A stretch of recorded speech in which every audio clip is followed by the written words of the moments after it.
It was a regular Saturday afternoon at the Oakwood Mall, a bustling hub of commerce in Lexington, Kentucky. Families strolled leisurely, children tugged at their parents' hands, and the faint aroma of pretzels and cinnamon filled the air. For most, it was an ordinary day until someone extraordinary walked in. A man, clad in a sharp black blazer and jeans, stepped through the automatic doors near the food court. His face, unmistakably familiar, drew quick, curious glances. He wore sunglasses and, more notably, a bright red MAGA hat that clashed starkly with the polished ambiance of the mall. Whispers spread like wildfire. "Is that Elon Musk?" A teenage boy standing by the fountain squinted, his phone already out to snap a picture. "It can't be," his friend muttered, though he too began recording. "Why would he be here?" Within minutes, patrons began to cluster discreetly, their conversations punctuated by gasps and speculative murmurs. The man appeared unfazed, strolling past stores as if he had all the time in the world. He even stopped to inspect a display of drones at an electronics kiosk, his expression unreadable behind reflective lenses. Meanwhile, in the mall's central office, John Whitaker, the manager, was wrapping up a routine briefing with his staff. Known for his no-nonsense demeanor and commitment to maintaining the mall's family-friendly image, John was meticulous about enforcing the rules, one of which was clear: no political displays of any kind, especially in such a public space. A knock interrupted his meeting. It was Nancy, one of the security supervisors, looking unusually animated. "John, you might want to come out here," she said. "What's going on?" John asked, rising from his chair. Nancy hesitated. "Well, Elon Musk is here, or someone who looks just like him, and he's wearing a MAGA hat." John blinked. "You're joking." "I wish I was," Nancy replied. John sighed, grabbing his radio. "All right, let's handle this quickly." By the time John reached the main floor, a small crowd had gathered. People craned their necks and whispered, their phones capturing every moment. The man had wandered into the bookstore, now thumbing through a book about artificial intelligence, ironically titled "The Future We Build." John's jaw tightened as he approached, his polished loafers clicking against the tiled floor. "Excuse me, sir," he began, his tone even but firm. "Can I have a word with you?" The man turned slowly, lowering his sunglasses. His face, if it wasn't Elon Musk's, was an uncanny likeness. The crowd hushed. "Yes," the man said, his voice calm but carrying subtle authority. John glanced briefly at the hat. "I'm going to have to ask you to remove the hat or leave the premises. We have a strict policy about maintaining a neutral environment here." The man raised an eyebrow, appearing mildly amused. "A neutral environment?" He echoed. "Yes, sir. Political attire can be polarizing, and we aim to keep this mall a space where everyone feels comfortable." The man's lips curled into a faint smile. "Interesting policy," he said, not moving an inch. The murmurs among the onlookers grew louder. A few openly recorded the interaction. John could feel the weight of their stares, the cameras capturing every word. "Sir, I'm asking you politely," John said, his voice tightening. "If you refuse to comply, I'll have to involve security." The man crossed his arms, the red hat catching the light above. "Do what you have to do," he said evenly. John's hand hovered over his radio. The tension in the air thickened by the second. Within moments, two uniformed security guards arrived. One, a tall and burly man named Eric, stood beside John with his arms crossed. The other, a younger guard named Mia, looked uneasy, her eyes darting between John and the man in the red hat. The man stood his ground, calm and composed, his expression unreadable but faintly amused. "Sir," John repeated, now with more authority, "this is your final warning. Remove the hat or leave the mall." The man glanced at the guards, then back at John. "And if I don't?" he asked, his voice steady, his tone almost challenging. "Then we'll have to escort you out," Eric interjected, stepping forward slightly. "Escort me out? For wearing a hat?" The man raised his eyebrows, chuckling lightly as he shook his head. "Do you hear yourselves?" The crowd began to murmur louder. Some voices rose above the rest. "This is ridiculous. Let him wear the hat," shouted a middle-aged man in a denim jacket. "Yeah, he's not hurting anyone," a young woman added, holding her phone high to record. But others had a different take. "This is private property. They can enforce their rules," someone countered from the back. "It's not about the hat," another chimed in. "It's about keeping politics out of public spaces." The man took a slow step closer to John, his presence commanding yet non-threatening. "Tell me something, Mr. Manager," he said, his voice low enough that John had to lean in slightly to hear. "Is this really about the hat, or is it about who you think I am?" John's breath hitched for a fraction of a second. It was a sharp question, one that hit harder than he expected. He straightened, trying to maintain his composure. "This isn't personal, sir," John said, his tone clipped. "Rules are rules.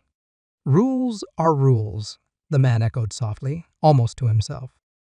He took off his sunglasses, revealing piercing blue eyes that were startlingly familiar. The crowd collectively gasped, as though they'd been holding their breath. "Oh my God, it is him," someone whispered loudly. "Elon Musk." A teenage girl shrieked, her voice breaking through the din. The man smiled faintly, but didn't confirm or deny it. He simply stood there, letting the moment hang in the air. John felt the sweat prickling at the back of his neck. This wasn't what he'd signed up for. He wasn't just managing a mall anymore. He was in the middle of a spectacle that was quickly spiraling out of control. "I'm asking you again," John said, his voice faltering slightly. "Will you remove the hat or leave?" The man's smile faded. He tilted his head slightly as if considering something. Then, in a tone that was calm but edged with defiance, he said no. Eric reached for the man's arm, but the man took a step back, his voice rising just enough to be heard clearly over the crowd. "You're going to forcibly remove me? Go ahead. Let the world see." The crowd erupted. Some cheered him on, while others gasped. Their phones captured every second. A few began shouting at the security guards to back off, while others defended the mall's policy. Mia looked nervously at John. "What do we do now?" she whispered. John hesitated, weighing his options. The situation had become a public relations nightmare. No matter what he did, someone would be angry, and the incident would be plastered all over social media by nightfall. Before he could respond, the man raised a hand, signaling for silence. The crowd gradually quieted, their attention glued to him. "Let's not make this harder than it needs to be," the man said, his voice calm but firm. He turned to John. "But before you make your decision about what to do next, maybe you should hear why I'm here." The crowd leaned in, their curiosity piqued. Even John, despite his growing frustration, found himself compelled to listen. "All right," John said after a long pause. "Let's hear it. But if this is some kind of stunt—" "You'll understand soon enough," the man interrupted, his tone carrying quiet confidence. The man clasped his hands together and took a deliberate step forward, his voice resonating just enough to command the attention of everyone nearby. "You all think this is about a hat," he began, glancing around the crowd and making eye contact with a few onlookers. "But it's not. It never is." The murmuring stopped. Phones stayed poised, recording every word as the crowd swelled even more, spilling into the nearby corridors and stores. Some employees leaned against counters, riveted, while others stood in their shop doorways, captivated. The man turned to John, gesturing lightly. "You're just doing your job, enforcing policies, maintaining order. I get it. But sometimes, The rules we cling to do more harm than good. Look, John interrupted, his patience thinning. I don't know what point you're trying to make, but let me finish, the man said, raising a hand calmly but firmly. The crowd let out a collective ooh at the subtle rebuke. John bit back a retort, crossing his arms and motioning for the man to continue. The man took a deep breath, his eyes scanning the sea of faces. Imagine this. You see someone walking down the street, wearing something you disagree with. Maybe it's a hat. Maybe it's a shirt. Maybe it's just the way they look. You feel uncomfortable, so you decide they shouldn't be allowed in your space. You tell yourself it's about principles, about protecting others from discomfort. But really, it's about fear of what they represent, fear of what you don't understand. The words hung in the air, sharp and unyielding. Some people nodded subtly, while others shifted uncomfortably. The tension was palpable. A voice from the crowd suddenly cut through the silence. But why the hat? Why here? It was a young woman in a striped sweater, her phone still aimed squarely at the man. He smiled faintly, acknowledging the question. Good question. I'll get to that. But first, he turned back to John. Tell me something, Mr. Manager. What do you think people are really afraid of when they see this hat? John hesitated, caught off guard. It's not about fear, he said, choosing his words carefully. It's about keeping this mall neutral. Like I said, politics don't belong here. The man raised an eyebrow. Neutrality? Huh? Interesting concept. But neutrality isn't silence, it's action. It's letting people coexist, even when it's uncomfortable. The crowd murmured again, the volume rising. A few people clapped softly, though most were still unsure where the man was going with his point. Social media comments began to flood the live streams, with opinions ranging from outrage to admiration. Nancy, the security supervisor, approached John quietly. We're trending on Twitter, she whispered, holding up her phone. The hashtag #MagayaTheMall was gaining traction, with thousands of views on multiple live streams. This is getting out of hand, John muttered, rubbing his temples. I can't just let this go. The man, seemingly reading John's frustration, stepped forward once more, his presence commanding yet calm. Let me make one thing clear, he said, his voice rising just enough to address the crowd. I didn't come here to make a scene. I came here for a reason. And yes, this hat is part of that reason, but not for the reason you think. The murmurs swelled, curiosity overtaking skepticism. Even John found himself leaning in slightly, despite his better judgment. Why are you here? Someone shouted from the back. What's the big deal? The man smiled faintly, but his eyes carried a weight, something deeper and more profound than his expression suggested. I'll tell you, he said. But first, let me ask you this. What would you do if everything you thought you knew about someone changed in an instant? Would you listen, or would you shut them out because of what they were wearing? His question lingered in the air, pressing down on the crowd like an unspoken challenge. Some onlookers shifted uncomfortably, avoiding his gaze, while others leaned forward, eager for answers. John opened his mouth, ready to respond, but the man raised a hand, stopping him. Reaching into his pocket, he pulled out a neatly folded piece of paper. This, he said, holding it up, is why I'm here. The crowd surged closer, phones zooming in, capturing every detail of the document in his hands. John's stomach tightened as he squinted, trying to make out the words. What is it? Someone shouted. The man's expression softened, his voice dropping just enough to draw the crowd in further.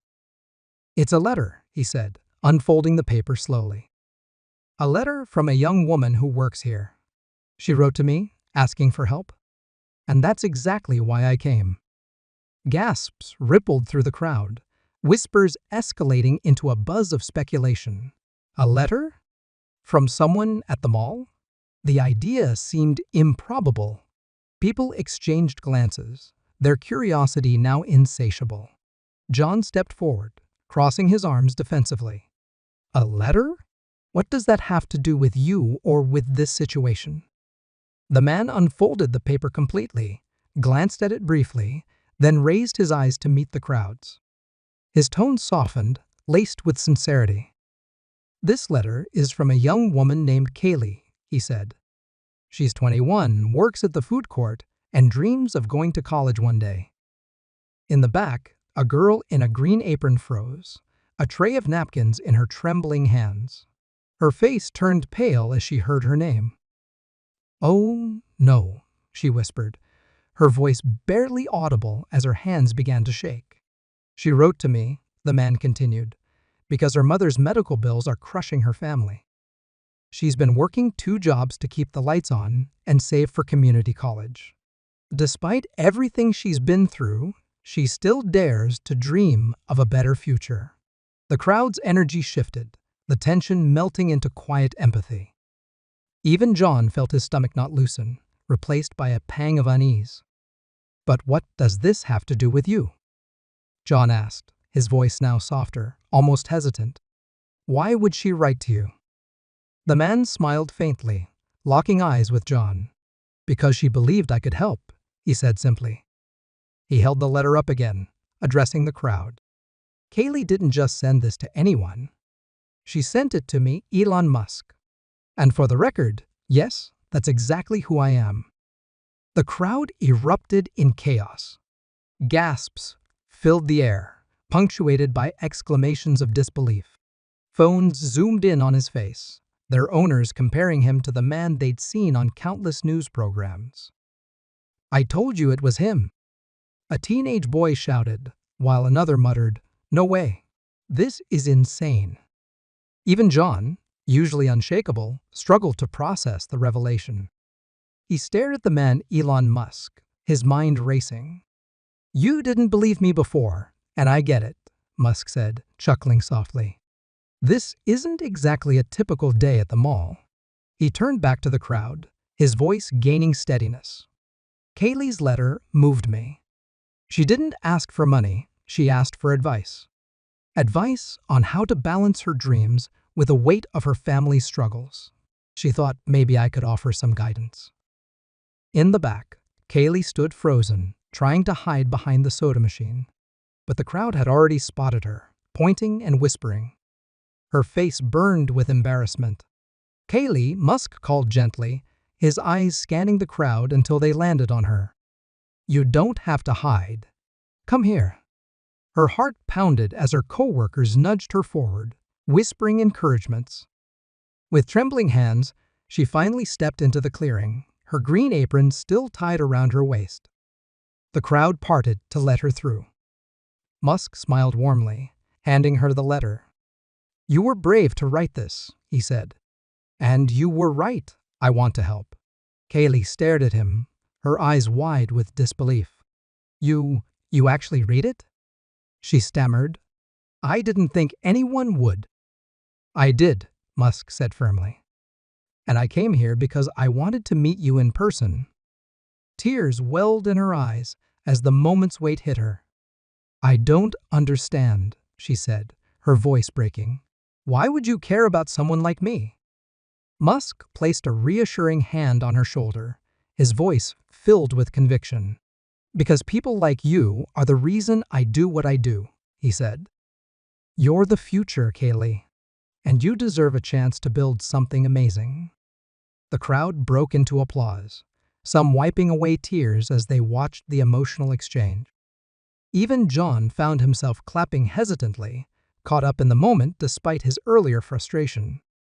Kaylee wiped her tears, her voice trembling as she said, "But I don't know what to do next. I'm just trying to survive." Musk's smile was steady, reassuring. "Let's start with this." He reached into his jacket pocket and pulled out a small envelope, holding it out to her. "This is for you," he said. "Consider it an investment in your future." Kaylee took the envelope with shaking hands, cautiously opening it. Inside was a check.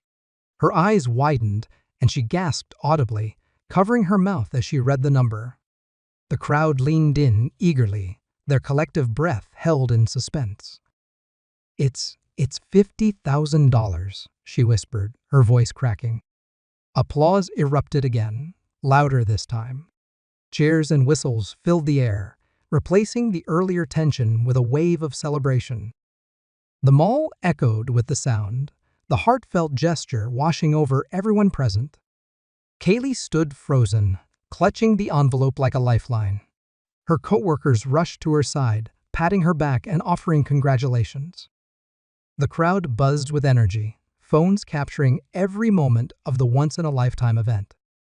John stepped forward cautiously, his usual professionalism tempered by the raw humanity of the moment. "Mr. Musk," he began, his voice quieter now. I didn't know about this situation. If I had." Musk turned to him, his expression calm but firm. "You didn't know because you didn't ask," he said, his tone sharp enough to make John flinch. "You saw a hat and made a judgment. I get it. Rules are rules.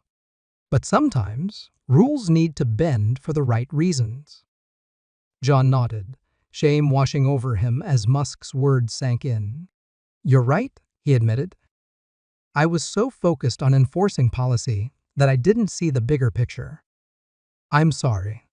Musk's expression softened, and he gave a small nod. "Apology accepted. Just remember, people are more than what they wear or the opinions they hold. Sometimes, it's worth taking a moment to understand the person behind the appearance." The crowd murmured in agreement, a few people nodding thoughtfully. Musk turned back to Kaylee, his smile warm and genuine. "This is just the beginning," he said. "Use this opportunity to chase your dreams. And when you're in a position to help someone else, pay it forward." Kaylee wiped her tears and nodded, her voice trembling as she replied, "I will. I promise." As the crowd began to disperse, the energy shifted once more. The event had been recorded, shared, and discussed in real time, making waves across social media. News outlets quickly picked up the story, framing it as an unexpected act of kindness from one of the world's most recognizable figures. Back in his office, John scrolled through Twitter, his face pale as he read the comments. Most praised Musk for his generosity and Kaylee for her courage, but a fair share criticized John's actions, accusing him of bias and overreach. He sighed, feeling the sting of public opinion. Amid the criticism, one comment stood out. "Sometimes, we all need to be reminded to see the humanity in each other. Lessons learned today, let's do better." That night, Kaylee sat at her kitchen table, the check still clutched in her hands. Her mother, frail but smiling, reached over to squeeze her daughter's hand. "You've always been a fighter," she said. "And now, you've got the chance to do something incredible." Kaylee nodded, her determination growing. She didn't know exactly what the future held, but for the first time in a long while, she felt real, tangible hope. Meanwhile, Elon Musk's departure from the mall was as understated as his entrance. He declined interviews, waved politely to fans, and slipped away without further fanfare. But his actions left a lasting impact, not just on Kaylee, but on everyone who had witnessed the day's events. The next morning, Oakwood Plaza's management issued a statement apologizing for the incident and promising to review their policies to ensure a more inclusive environment. John himself drafted the statement, vowing to approach his role with more compassion and understanding moving forward. The story became a viral sensation, sparking conversations across the country about judgment, compassion, and the power of small acts of kindness. Kaylee's story inspired others to share their struggles, leading to a wave of community-driven initiatives. What began as a confrontation over a hat transformed into something far greater, a reminder of the humanity that connects us all, even in the most unexpected places.